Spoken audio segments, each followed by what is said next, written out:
Bonjour à tous et bienvenue sur Place du Droit. Aujourd'hui, nous plongeons dans le système judiciaire avec un focus particulier sur un acteur central, la Cour de cassation. La Cour est subdivisée en 6 différentes chambres, chacune spécialisée dans un domaine juridique spécifique. La première chambre civile concerne le droit des personnes et de la famille, la protection des consommateurs et la propriété intellectuelle. La deuxième chambre concerne la procédure civile, la sécurité sociale et les élections. La troisième chambre concerne la propriété immobilière, les baux, l'environnement. La chambre commerciale concerne la banque, la bourse, les marques. La chambre sociale, le droit du travail, de formation et de représentation du personnel. Et enfin, la chambre criminelle, les crimes, délits et contraventions.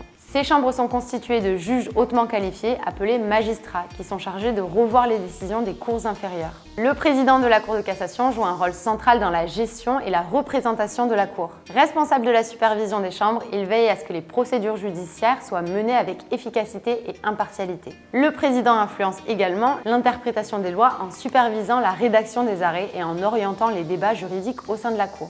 Cette position lui confère une influence considérable sur le développement du droit français, à la fois en tant que garant de la cohérence de la jurisprudence et en tant que figure de proue du dialogue judiciaire avec les autres institutions juridiques et politiques. Les arrêts rendus par la Cour de cassation ont un impact profond sur le paysage juridique, chaque arrêt rectifiant les erreurs de droit commises par les juridictions inférieures, contribue à l'uniformisation et à l'évolution de la jurisprudence. Les réformes récentes de la Cour de cassation témoignent de son adaptation aux défis contemporains du droit et de la société. Ces changements incluent la modernisation des procédures, l'amélioration de l'accessibilité de la justice et l'intégration de nouvelles technologies. L'avenir de la Cour semble s'orienter vers une plus grande transparence, une efficacité accrue et une ouverture plus marquée sur les enjeux internationaux. Pour en apprendre davantage sur ce pilier du système judiciaire, vous pouvez retrouver notre article sur placedudroit.com.